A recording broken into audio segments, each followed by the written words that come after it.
Μία ιστορία για το Δεύτερο Παγκόσμιο Πόλεμο. Μία ιστορία που δεν μπορεί να κλειστεί σε μία πρόταση. Σε αυτό το βίντεο θα εξετάσουμε μαζί τις ρίζες, την εξέλιξη και τις συνέπειες της σύγκρουσης που επηρέασε σχεδόν κάθε γωνιά του κόσμου. Θα ξεκινήσουμε από το τέλος του Πρώτου Πολέμου. Οι ανεκπλήρωτες προσδοκίες, η οικονομική κρίση και η άνοδος των ολοκληρωτικών καθεστώτων δημιούργησαν ένα περιβάλλον στο οποίο οι υποσχέσεις απλών λύσεων φαίνονταν ελκυστικές.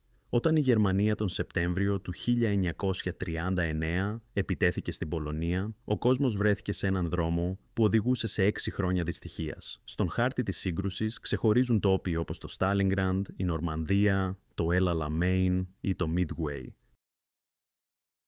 Κάθε μία από αυτές τις μάχες σήμαινε μία στροφή, αλλά αόρατες ήταν τα εκατομμύρια των μικρών αγώνων για την επιβίωση. Στο προτεκτοράτο Βοημίας και Μοραβίας, οι άνθρωποι μάθαιναν να επιβιώνουν στην κατοχή, συμμετείχαν στην αντίσταση και πλήρωσαν σκληρό τίμημα κατά τη διάρκεια της Χαϊντριχιάδας. Η Λίντιτσε και η Λεζάκη έγιναν σύμβολο ότι ακόμη και μία μικρή κοινότητα μπορεί να μπει στην ιστορία, έστω και με τον πιο οδυνηρό τρόπο. Η επιστήμη και η τεχνολογία έφεραν πρόοδο και καταστροφή. Το ραντάρ, η κρυπτογράφηση, οι αεριοθούμενοι κινητήρες και η πενικυλίνη άλλαξαν τον τρόπο του πολέμου και της επιβίωσης. Κορυφή της τεχνολογικής κλιμάκωσης ήταν οι ατομικές βόμβες που τερμάτισαν τον πόλεμο στον Ειρηνικό και άνοιξαν τις πόρτες του ψυχρού πολέμου.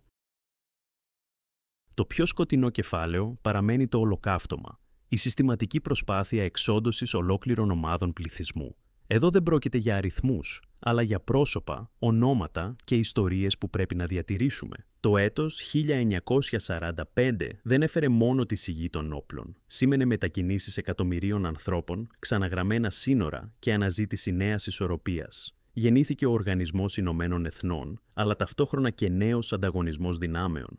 Για την Τσεχοσλοβακία αυτά ήταν χρόνια ανασυγκρότησης, αντεκδίκησης και αργότερα επίσης άνοδος του κομμουνιστικού καθεστώτος, που χρησιμοποίησε τον πόλεμο ως επιχείρημα για τη νέα τάξη. Γιατί να επιστρέφουμε στο θέμα? Γιατί ο πόλεμος δεν αρχίζει με πυροβολισμό, αλλά με λόγια?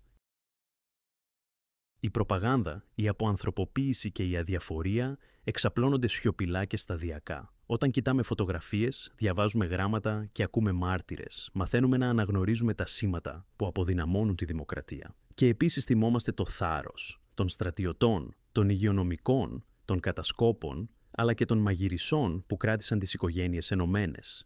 Η ιστορία για τον Δεύτερο Παγκόσμιο Πόλεμο δεν είναι μόνο κεφάλαιο των εγχειριδίων. Είναι ένας καθρέφτης στον οποίο είναι υγιές να κοιτάζουμε περιστασιακά. Και μία ερώτηση για κάθε έναν από εμάς. Ποια μικρή απόφαση μπορούμε να πάρουμε σήμερα, ώστε η ιστορία να μην χρειαστεί να επαναληφθεί? Στο τέλος σας, προσκαλώ να σκεφτείτε την οικογενειακή σας μνήμη. Ρωτήστε τους παππούδες, εξετάστε παλιά έγγραφα και φωτογραφίες, επισκεφτείτε μνημεία και μουσεία. Η ιστορία δεν είναι μακρινή, ζει στους δρόμους, στα ονόματα και στα έθιμα γύρω μας. Όταν τη διηγούμαστε με σεβασμό και χωρίς αίσθηση του σπουδαίου, μπορεί να γίνει εμβολιασμός κατά του μίσους, κάτι που προστατεύει χωρίς να πονάει. Η ιστορία είναι κοινή εργασία μνήμης, εκπαίδευσης, ενσυναίσθησης και πολιτικού θάρρους, καθημερινών επιλογών.